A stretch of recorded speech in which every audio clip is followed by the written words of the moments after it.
Good evening. Hope all of you are doing well. Today we are going to be learning a blot and a half of Gemara.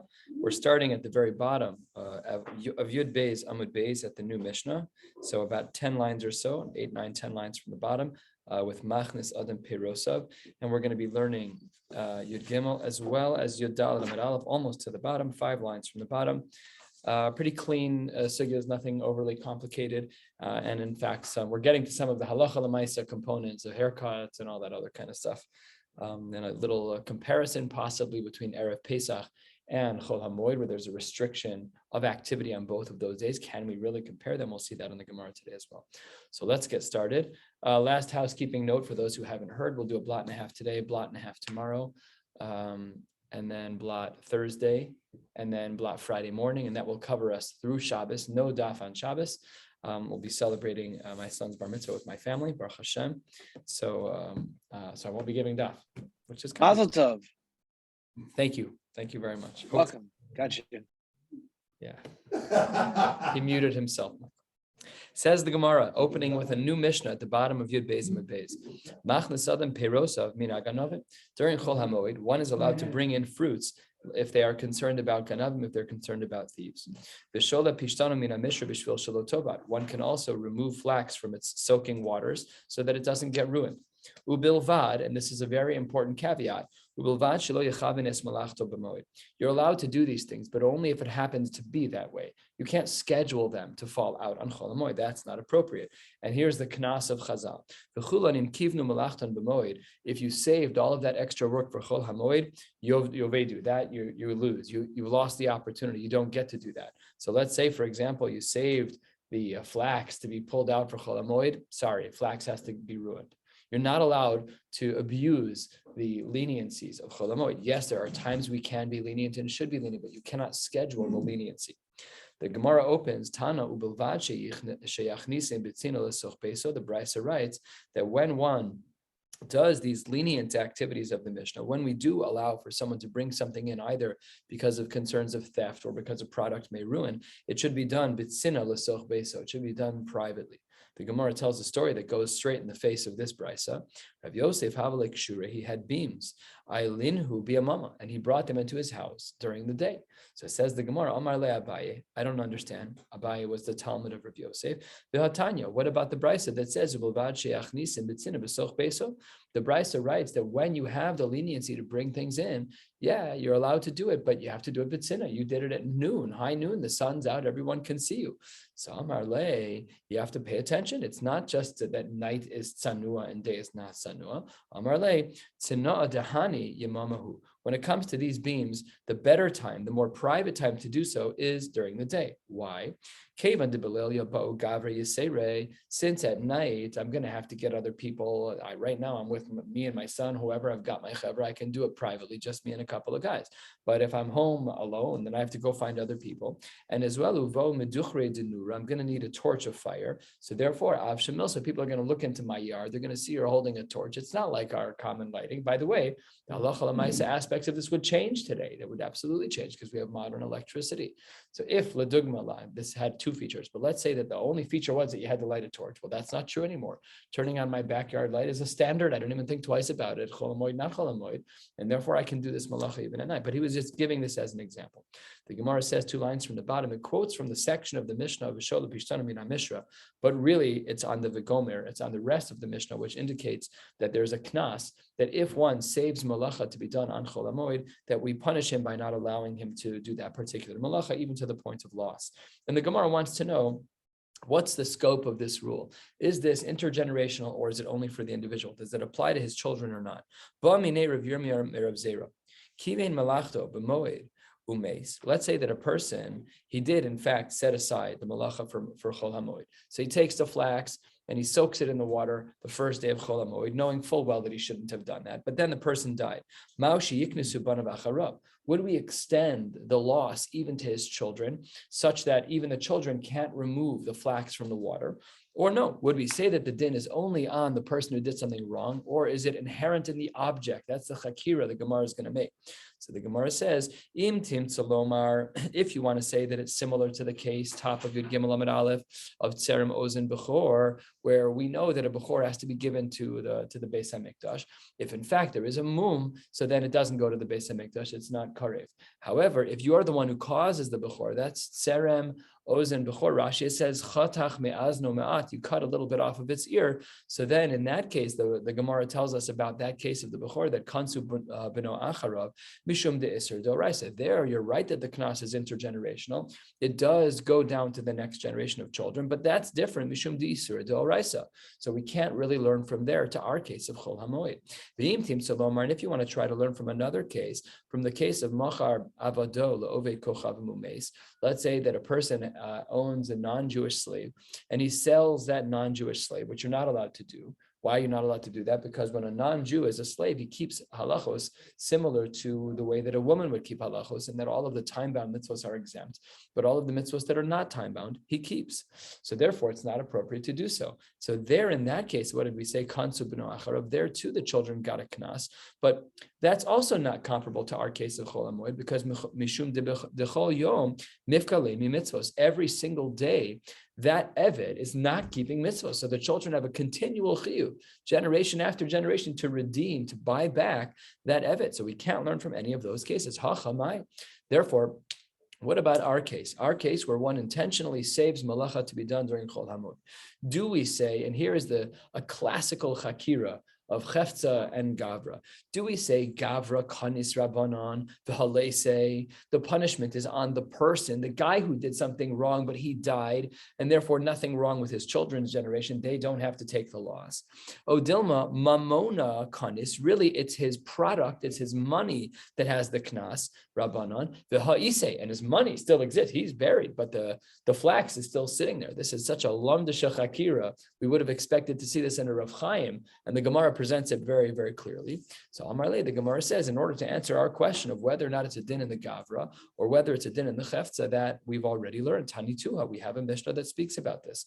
What's the case? The Gemara says 7-8 lines down on Yud Gimel Amud Aleph, Sadeh sheniskavtza b'shvis. If there's a field that you weeded, you removed the thorns on shvis, so then that activity is not awful. It's not mutter, but it's not awful. And tizra l'motzei shvis, one is then still allowed to plant on motzei shvis.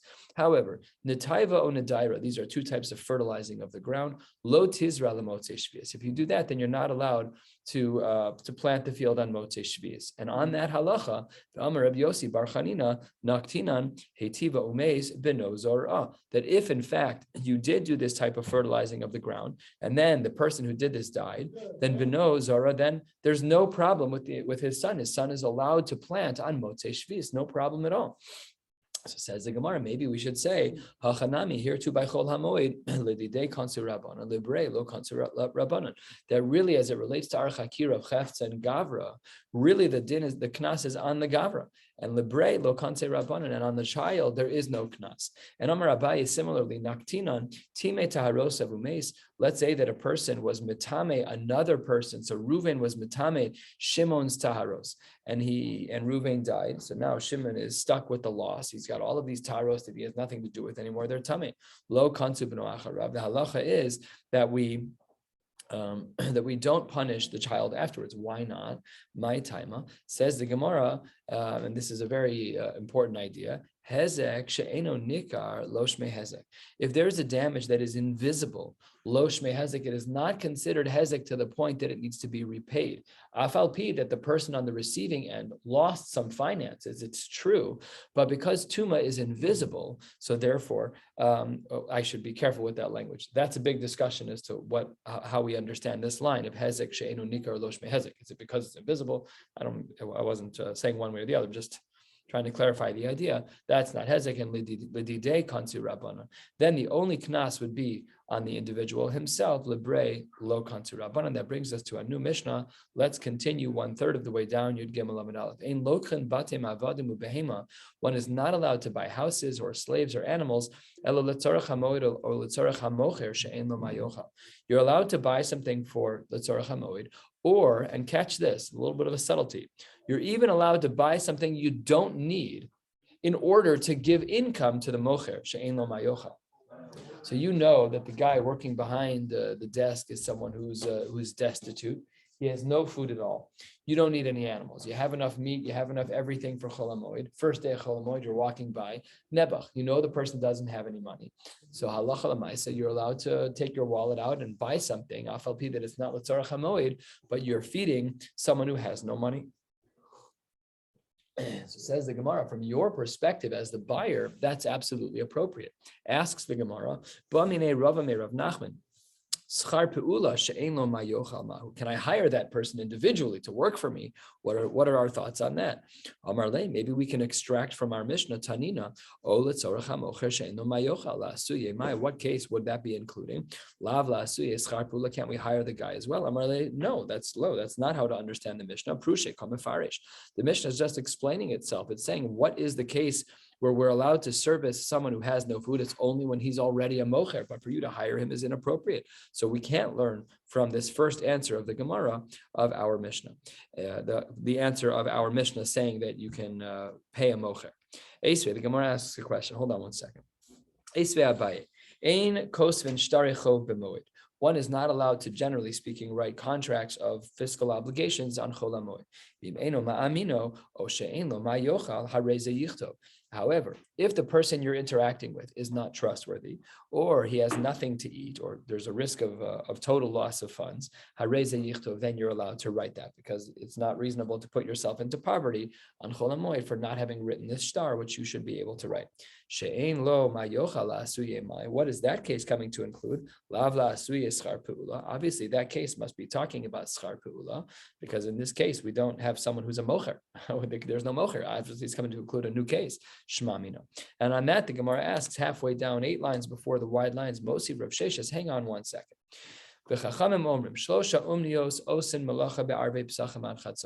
There are 4 professions that are allowed to do malacha on Erev Pesach. 3, very good. Thank you for paying attention. I don't even say that. I don't even know why I said that. Shalosh umnios, there are 3 professions that one can do on Erev Pesach until Chatzos. HaChayotin, the tailors, v'hasaparan, those giving haircuts, v'hakovsin, those who do laundry. They run the laundromat. They run the cleaners. Why the chayotin?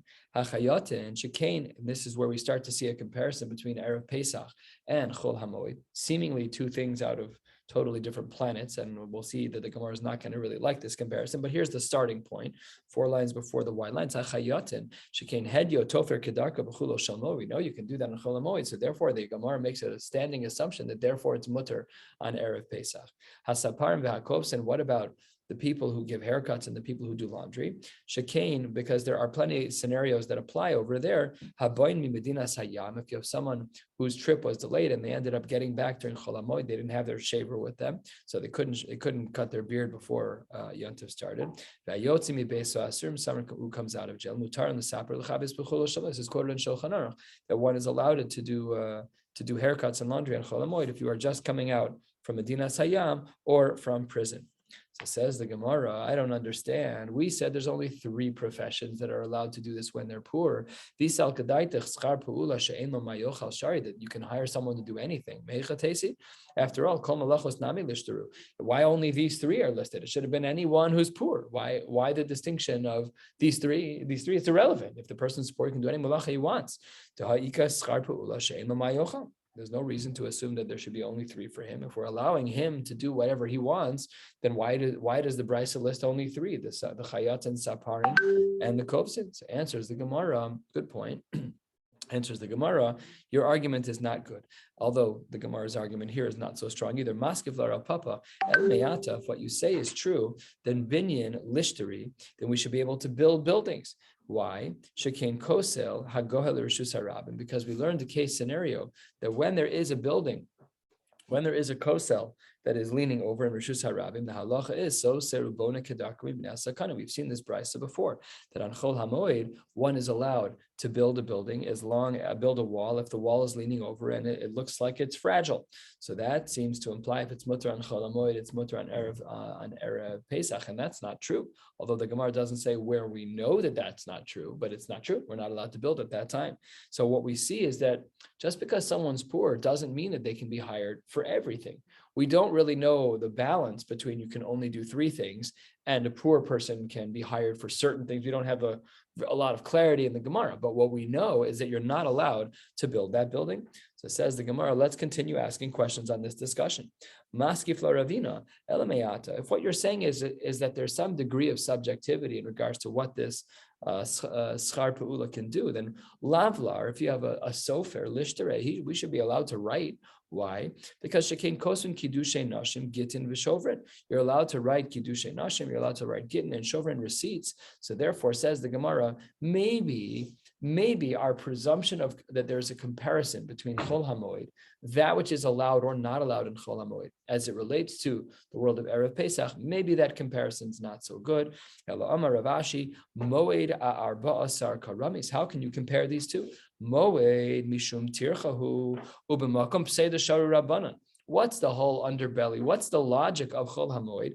Typically, we have a restriction of tircha, but when there's makom pseida, when we have a loss, then sharu rabbanan, I understand.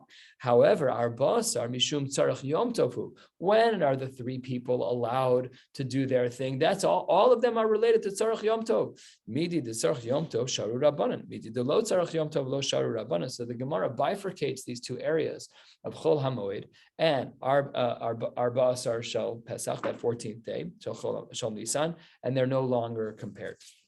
Good. Then the Gemara says as follows. The Gemara says a new Mishnah, 6-7 lines from the bottom. Ein mefanin mi bayis lebayis. One's not allowed to move utensils from one house to another. Aval mefanahu lechatzera. But one is allowed to move something from their home to a chatzer. Ein meviin kelim. The Mishnah continues. You're not allowed to pick up. You're not allowed to bring. It seems to bring utensils mi beis ha'uman from the house of the expert. Im choshesh lahem. If you're concerned that by leaving them over, you'll incur a loss. The person's really not trustworthy. Everybody knows that if you leave something for more than a few days, he sells it, whatever the details are. So then, you can move it to another chatzar.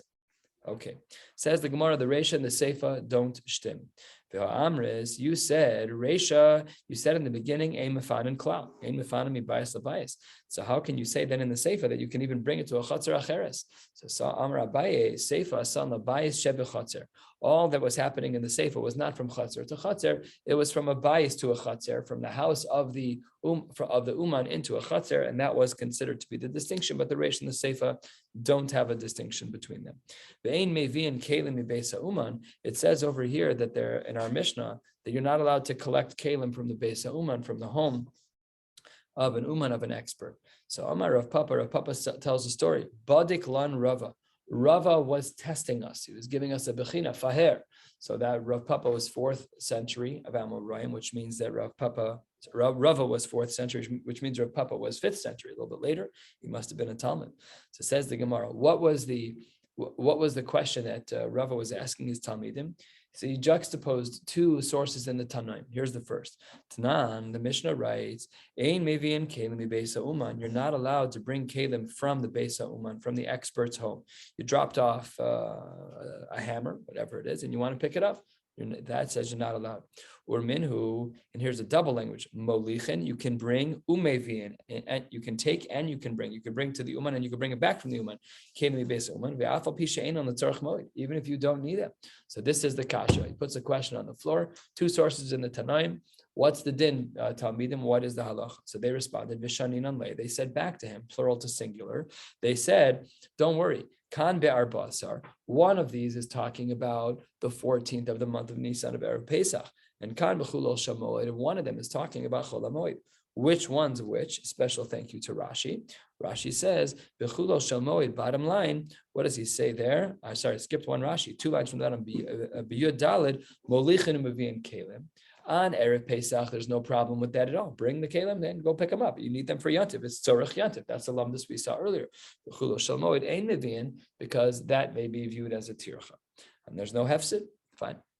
So that was the answer that they gave. And then the Gemara posits, though we will reject it, the Gemara posits a second possible answer as to how we distinguish between these brisas, between these two sources in the Tanaim.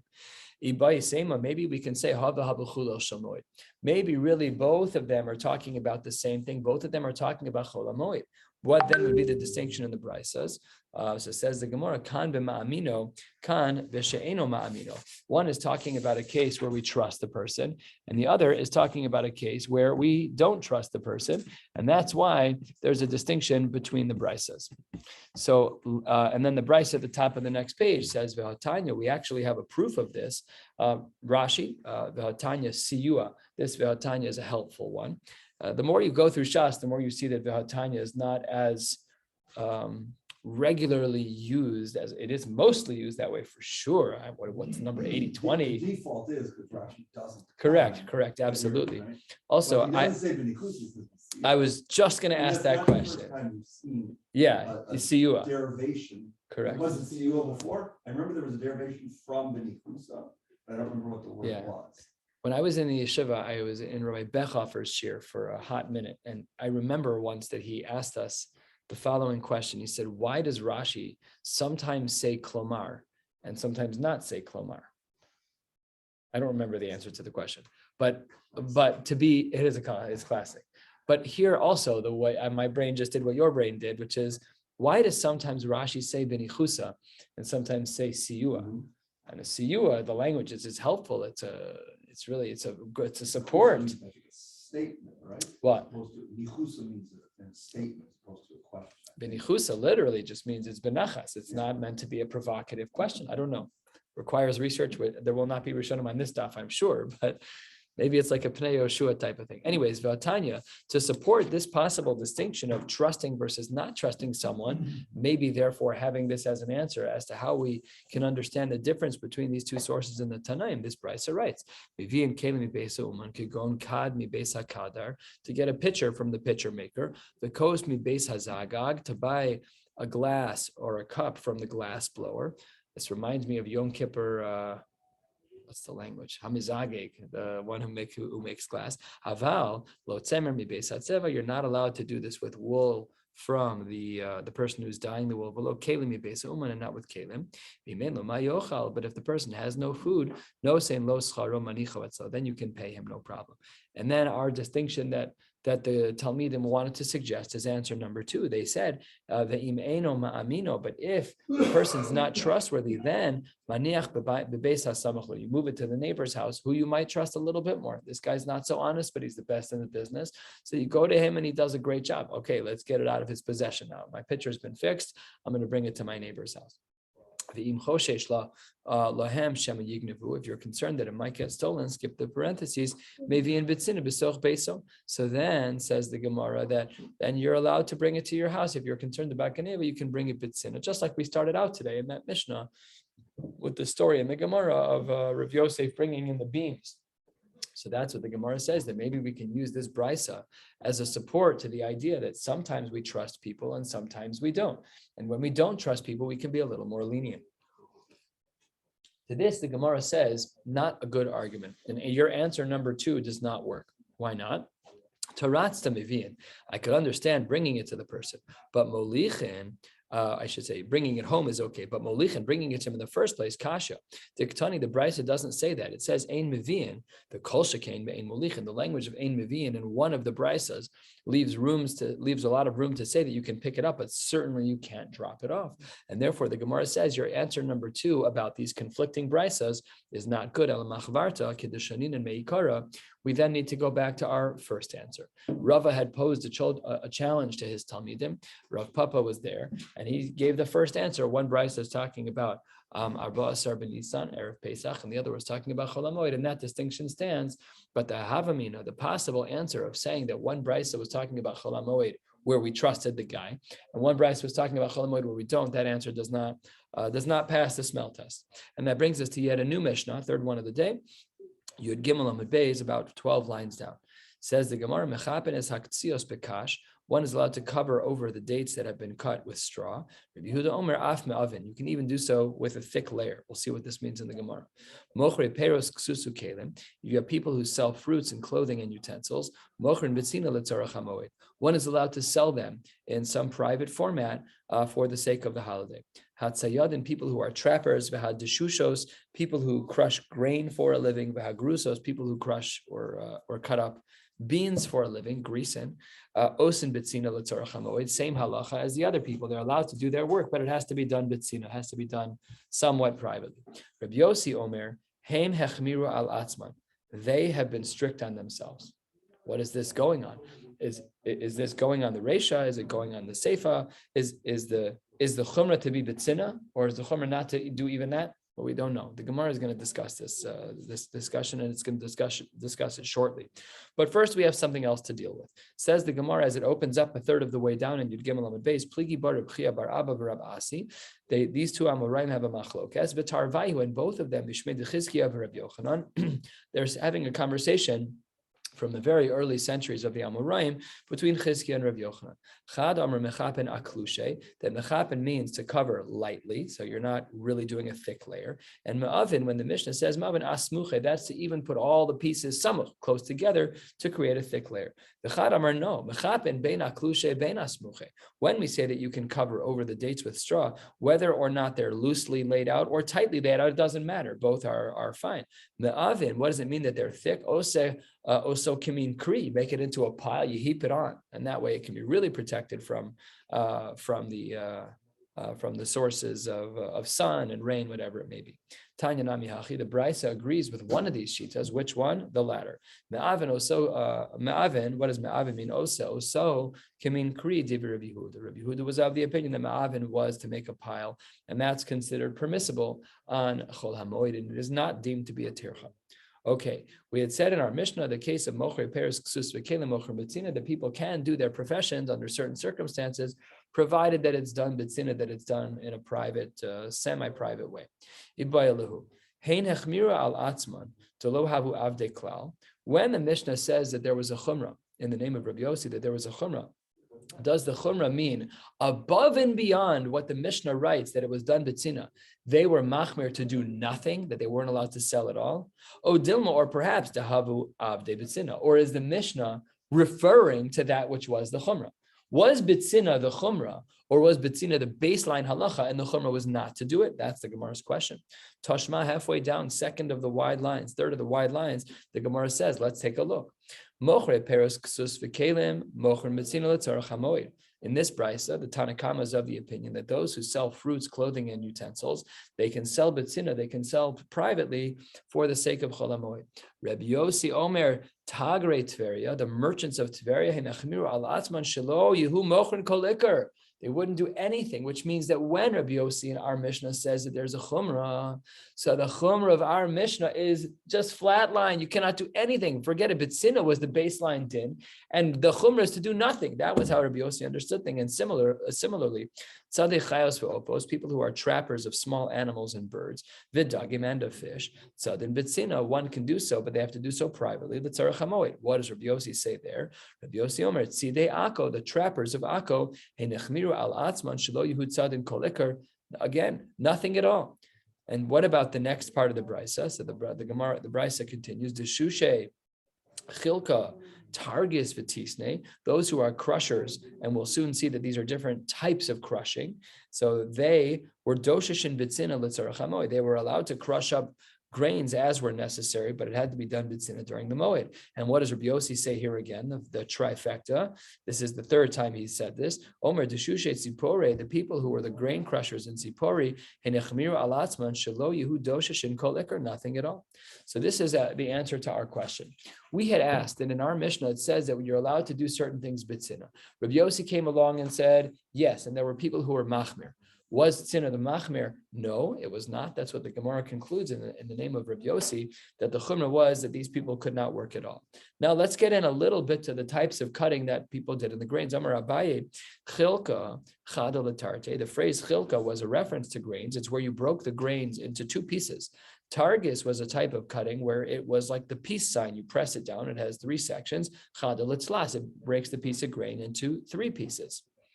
Tisni was chada le'arba, in quadrants. It would cut the grain into 4 quarters. Ki asa Rav Dimi, he says, I disagree. Amar, he says that chilka is actually kunta, and kunta is spelt which is of course one of the chameshes mine dagan. Browse, barley, rye, oat, wheat, and spelt. Browse are the 5 grains that leaven, and therefore they're the 5 grains that count as bread, and they're also the 5 grains that count as matzah. So that's why the Rav of our Shul, Rabbi Robinson, has a very sensitive stomach, and he eats oat matzah. I think it's $70 a pound, something off the charts expensive, because it's the only thing he can really eat without putting himself bitzar. That raises the great shaila: how far does one have to go to be yotzei a mitzvah saseh shel Torah? How much pain do you have to go through? Hospitalizations, medications. These are great shilas, not for now, and I don't know the answers, even if it was time for now. But they're good questions to talk about. Anyways, Rav Dimi, when he came from Eretz Yisrael, posed a different opinion. Our Gemara presented that chilka was a regular grain, wheat, whatever it was, broken into 2 pieces. Rav Dimi says, no, it's kunta. It's actually spelt. Meisve, the Gemara says, I don't understand how that's possible. Chilka, targis, v'tisni, these 3 types of grains, chilka mentioned again, we say that they're tmein b'chol makom, they're always going to be tamei. Now, how do we understand this brisa? According to the ones who says that chilka is 1 to 2, targis is 1 to 3, and v'tisni is cutting them into 4 pieces. Because when these things are cut, apparently there's water involved. So because they're wet, they're always subject to tuma. But according to the one who says that chilka, this is the shita of Rav Dimi when he came from Eretz Yisrael, that kunta is spelt just sits in water all day. That doesn't even make any sense. There's no reason that the brisa should say that chilka is going to be iskashra, that it's going to be wet for the sake of becoming tamei. And therefore, I don't understand, how can you possibly say that chilka is going to be spelt? Answers the Gemara, don't worry, we can still support the shita of Rav Dimi, kigon de miklafan. It's when they peeled the outer chaff off of the spelt. The ilav de shara lahu b'maya lohaba miklafa. The only way that it peels is when it is actually sitting in water. That's how you soften the peel. Very good. Why was it called chilka? The shakal chelkaihu, that when you took off the peel, it was super smooth, and chalak, that's what the language of chalak in Hebrew, I guess probably more Aramaic, means very smooth. So the spelt grain itself was actually very smooth when the chaff was removed. Meisve, the Gemara says, I have another question for you against Rav Dimi. Hanoder mina dagan. If a person takes upon themselves that they're never going to eat grain, carb-free diet, says the Gemara, Asar af bepul hamitzri yavesh, you're not allowed to eat a dried pul hamitzri, a bean that was grown in Egypt. Mutter belach, but it's permissible to eat a moist one of those. Mutter beorez, no problem eating rice, because rice is not really a grain; it's on the fence. And the Gemara says, using the language that we need right now, bechilka, when it comes to this, what Rav Dimi wants to say is spelt bechilka v'targis v'tisni, that's mutter. Now, had it been that chilka was grain and not spelt, bishlama lamanda amar chada letarte chada letlas v'chada le'arba, that chilka is 1 to 2, targis is 1 to 3, and tisni is 1 to 4 parts, where the grain is broken up in those respective numbers. Shapir denafka lehumi toras daga. For a person who says to themselves, "I'm not eating any grain," so it's no longer dagan when you grind it up. I would never have thought that. You break a piece of grain in half, all of a sudden it's not dagan anymore. Can they eat bread?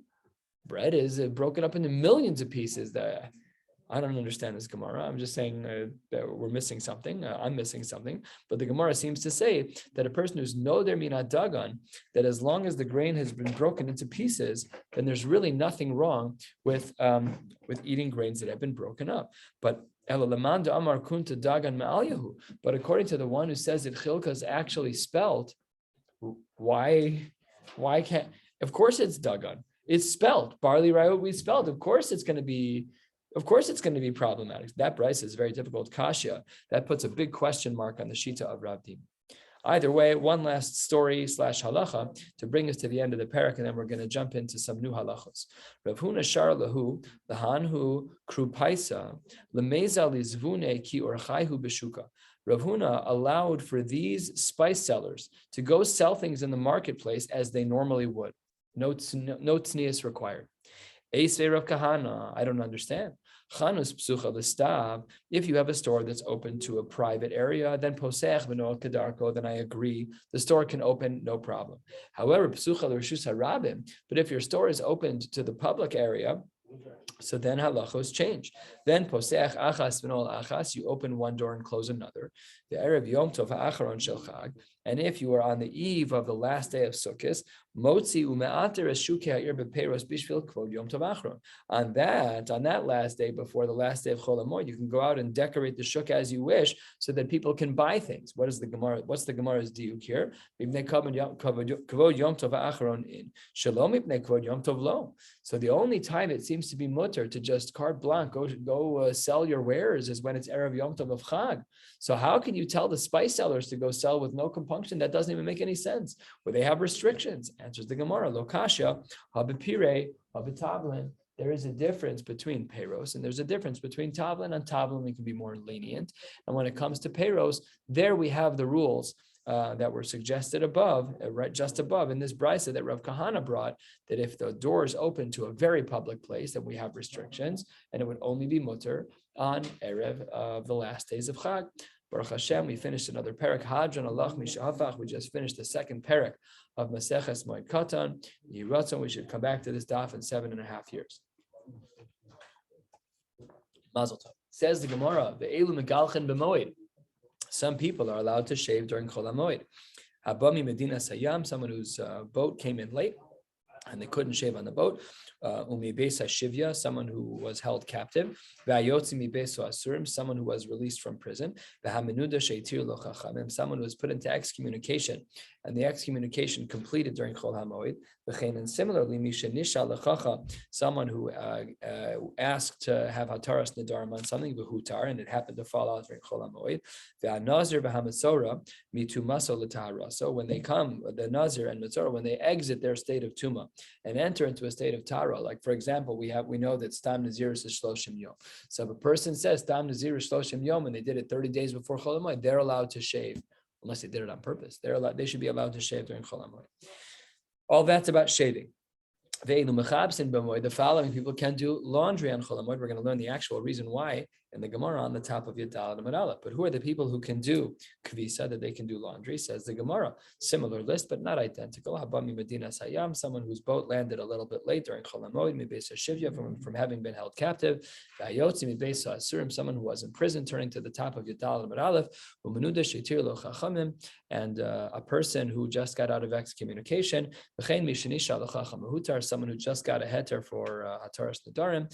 Mitpachos Hayadayim, towels for one's hands, and mitpachos hasaparim, the towels that are used in hair cutting, or mitpachos asfag, the towels that are used to absorb water, like the towels that we use, though our towels can hold a tremendous amount of water. Nevertheless, all of those seemingly can be washed. That's what the Gemara says. Hazavin v'hazavos, when they exit their period of time, they are allowed to do laundry. V'hanidos v'hayoldos, women who are exiting their nida state, they used to wear different clothes back in the day. When a woman was a nida, it was distinct because of her clothing. As my Rebbe used to say, there's nothing not sanua to know that a woman is a nida, but there's something very not sanua to know that a woman is going to the mikvah. That we don't share. And over the years, I have heard people just casually say, yes, tomorrow's mikvah night, I'm not available. That's completely inappropriate. We do not do that. That's not that's not right. You're better off lying in halacha. Halacha demands of someone that if they have no other option, that they should lie. Just say outright, I have a board meeting. Say something that isn't true. If that's the way that you have to get out of letting children know that a woman is going to the mikvah, that is very much not sanua. Says the Gemara, V'chol ha'olam mituma l'tara. Anyone who's exiting a phase of tuma to tara, hare'elim mutarin, they're allowed to do laundry during Chol HaMoed. Sh'ar kol adam asur. But everybody else, the average Joe, whoever it is, they're not allowed to do laundry. Asks the Gemara.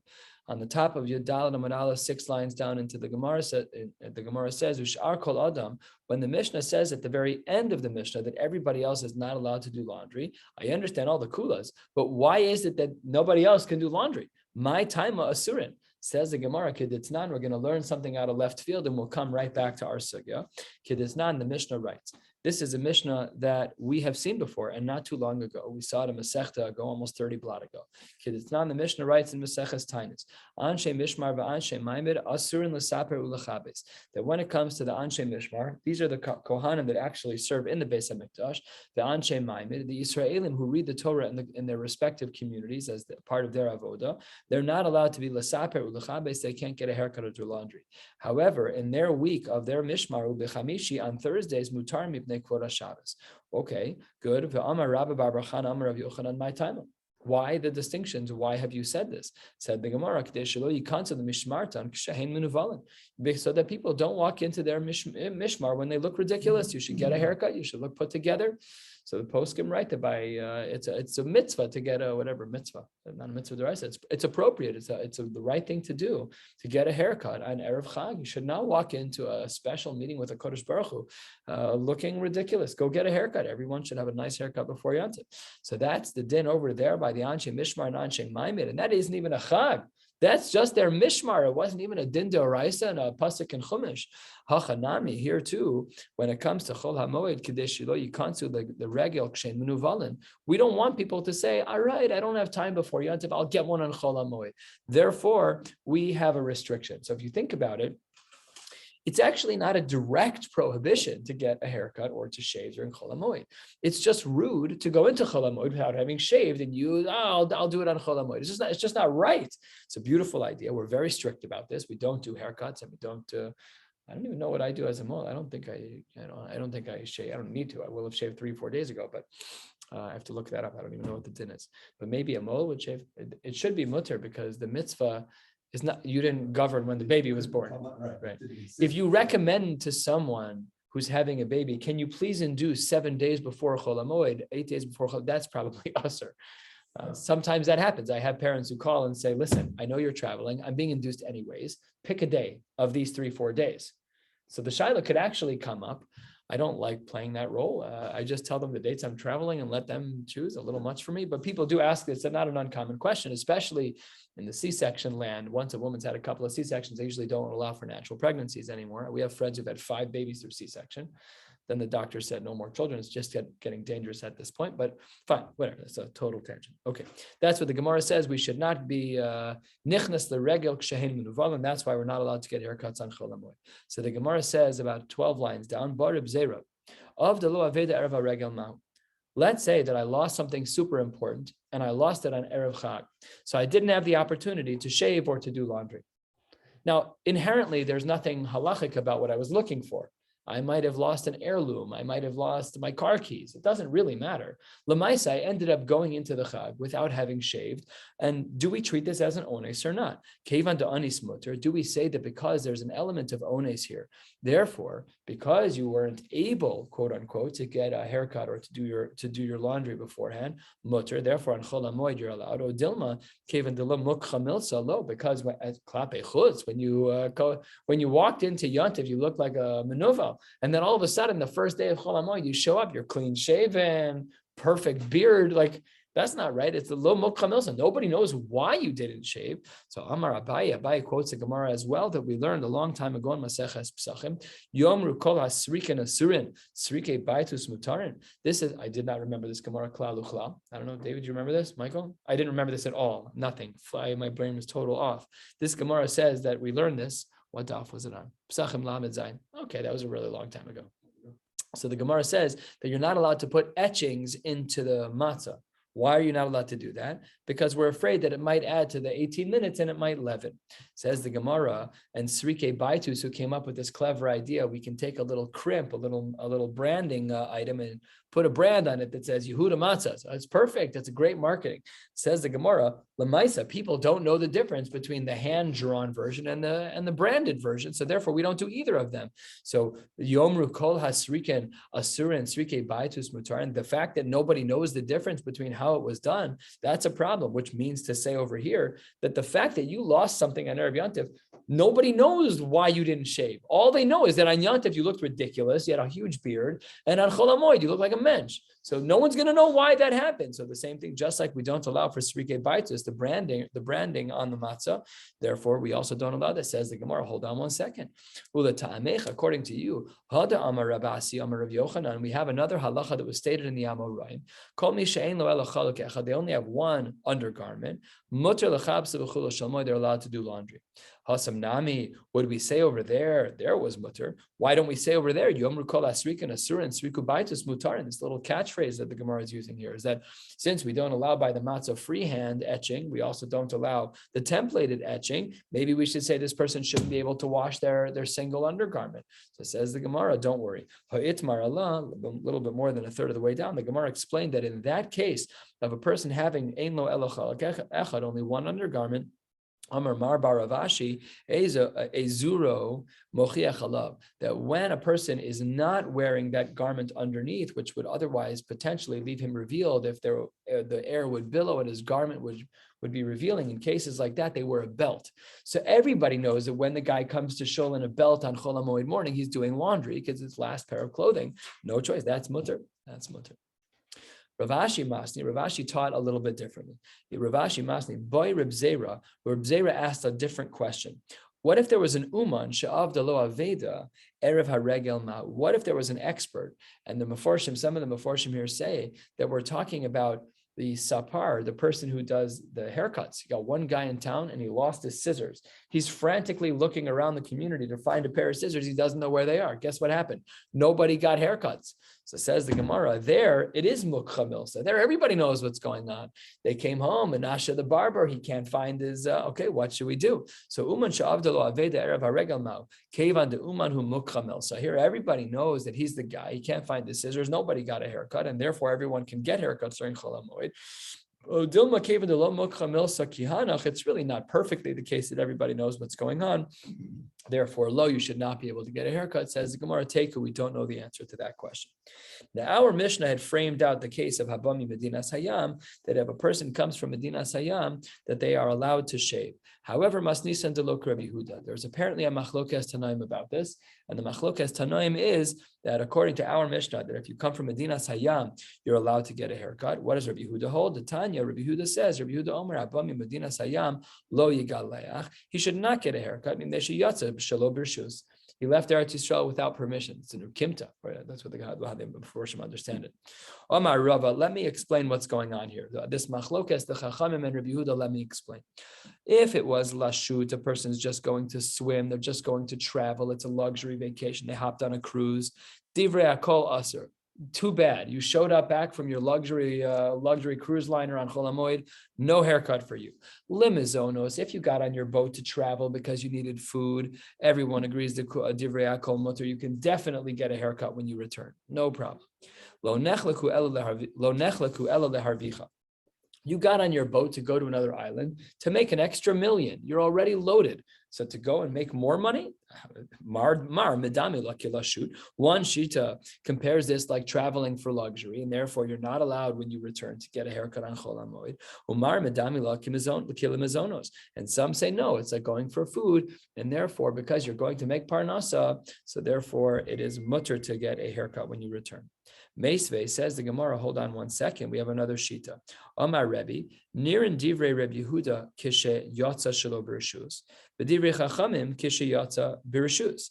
So Rebbe says, I agree with Rabbi Yehuda when your reason for leaving was not good, and I agree with with the Chachamim when your reason for leaving was good. So this already, just as a formula, means that there's going to be a question, because it sounds like just saying I agree with the person when they say yes, and I disagree with the person when they say no. Well, the Gemara is very bothered by this phraseology.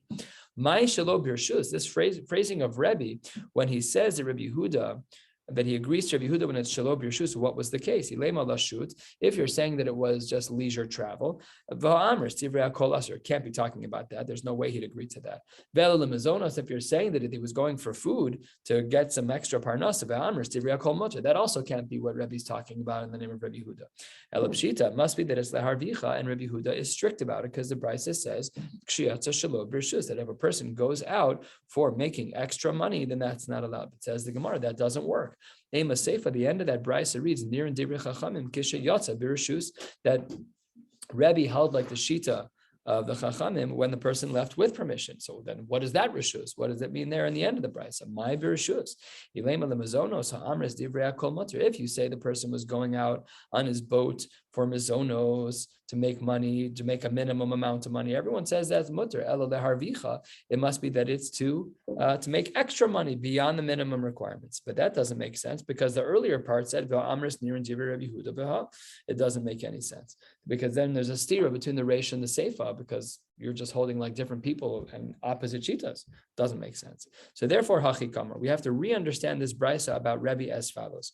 Nirin divrei Rebbe Yehuda l'Rabbana. Rebbe Yehuda agreed to the Rabbana k'shiyatza shelo b'reshus. When a person leaves town for a bad reason, that's like lashut bayam, umaynihu lashut. You went out for a leisure travel. Shafidu chachamim lo nechleku alav ela leharvicha. Everyone agrees that if you're going out for leisure travel, it's problematic. And the chachamim would say the laharvacha, that if you're going to just make an extra buck, even though it's unnecessary, no problem. Aval lashut modbei. They agree there. But what's the second part of the brisa? Getting to the end for the day. V'nir and divrei Rabbanan and Rabbi Yehuda. When did the rabbis agree to Rabbi Yehuda? K'sheyatza b'reshus. They agree that when you go out for a particularly good reason, what is that reason? That's the mizonos. She'afilu Rabbi Yehuda lo nechlak alehem elo leharvicha aval mizonos module. But when it comes to mizonos, he does in fact agree with them. We're going to stop right here at Amar Shmuel. Tomorrow night, Emir Hashem, another blot and a half, and again tomorrow Wednesday, and then Thursday 1 blot, Friday morning 1 blot, and then we'll be off on Shabbos, back again on Sunday. Wishing you all a beautiful night.